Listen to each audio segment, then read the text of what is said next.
हाँ हाँ हाँ, मैं डीएस गणेशन हूँ, मैं सेक्रेटरी हूँ all India bank officers association की। ये AIBO जो हैं कि बैंकिंग इंडस्ट्री की सेकेंड लार्जेस्ट ऑर्गेनाइजेशन है। हम यूनियन बैंक की थ्रू से all India union bank officer staff association की आज एक मीटिंग आज कानपुर में रखा है। तो उसमें 2-3 मुद्दा हैं।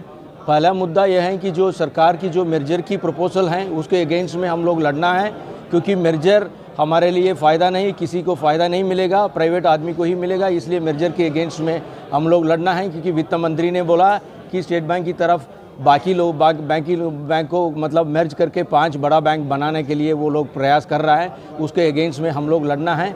तो आम आदमी के लिए हम लोग लड़ना ही है, इसलिए जो मर्जर के अगेंस्ट में हल रहा है। और गवर्नमेंट ऑफ इंडिया ने और 2 बैंक को प्राइवेटाइज करने के लिए जा रहा है।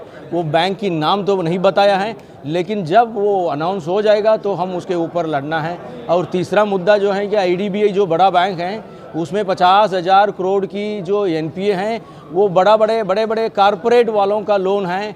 उसमें जो रिकवरी के लिए कोई एफर्ट सरकार ने नहीं ले रहा है, छोटी मोटी लोन के लिए ये ले रहा है। तो उसकी वजह से IDBI को बैंक मतलब 97% जो है कि सरकार और LIC की स्टेक है, मतलब सरकार की बैंक है, उसको भी LIC को स्टेक को डाइल्यूट करके वो प्राइवेट हैंड्स में, कारपोरेट हैंड्स में देने के लिए गवर्नमेंट हो रहा है। तो इस सरकार की जो भी एंटी लेबर रिफॉर्म्स हैं, एंटी पॉलिसी हैं, उसके अगेंस्ट में AIBO लड़ रहा है। आज की डेट में जो मीटिंग आज चल रहा है उसके ऊपर हम लोग डिसीजन लेगा। और AIBO के थ्रू से United forum of bank unions हैं, वो सारे के सारा पूरा बैंकिंग इंडस्ट्री की 98% जो स्ट्रेंथ है उसके थ्रू से हम लोग आंदोलन करूँगा, डेमोन्स्ट्रेशन करूँगा और फिर स्ट्राइक भी करना है। तो अगर सरकार आगे जाएगा तो हम लोग मतलब जो है कि वी शुड फाइट। प्राइवेटाइजेशन से सरकार को क्या फायदा होगा? प्राइवेटाइजेशन क्यों करना चाह रही है? प्राइवेटाइजेशन से आम आदमी के लिए कोई फ़ायदा नहीं। जो कॉरपोरेट हैं, अंबानी हैं, अदानी हैं, उन लोगों को फ़ायदा है। अबे आम आदमी तक बैंक नहीं पहुंचेगा।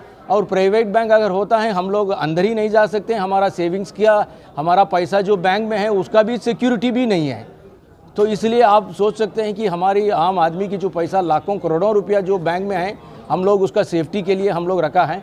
तो अगर प्राइवेट हो जाएगा पूरा का पूरा जो है कि डेवलपमेंट, एग्रीकल्चर डेवलपमेंट नहीं होगा, MSME रिटेल का भी डेवलपमेंट नहीं होगा, पूरा नुकसान होगा तो कॉरपोरेट की ही होगा। इसका मतलब ये आम आदमी की गवर्नमेंट नहीं होगा, ये कॉरपोरेट के लिए ये सिर्फ गवर्नमेंट होगा। सर, आप जो आंदोलन कर रहे हैं उसकी रूपरेखा क्या होगी? किस प्रकार से आप आंदोलन तक सरकार तक अपनी आवाज़ पहुँचाएंगे? तो हमारा तो आंदोलन ऐसा है कि पहले तो डेमोन्स्ट्रेशन करते हैं और मिनिस्ट्री लोगों से मिलके बात करते हैं, हमारा ऑब्जेक्शन रेज कर सकते हैं। लास्ट में हमारा एक ही रास्ता है कि हम स्ट्राइक में जा सकते हैं, 1-2 दिन स्ट्राइक में, अगर चाहिए तो हम कंटिन्यूअस स्ट्राइक में भी जाना है। और यही इन्फॉर्मेशन है कि गवर्नमेंट को हम लोग यही बोलना चाहते हैं कि बैंक जो है कि पब्लिक सेक्टर कैरेक्टर में रहना चाहिए। आप 1961 से आप ले लीजिए 50 साल से इतना एक्सपेंशन बैंक में हुआ है, वो पब्लिक सेक्टर की वजह से हुआ है। आम आदमी को पहुंचाने के लिए पब्लिक सेक्टर बैंक है। इसलिए जो है कि हम लोग स्ट्राइक पे जाएगा, कंटिन्यूअस स्ट्राइक में करना है, उसके बाद आगे के लिए सोचना है।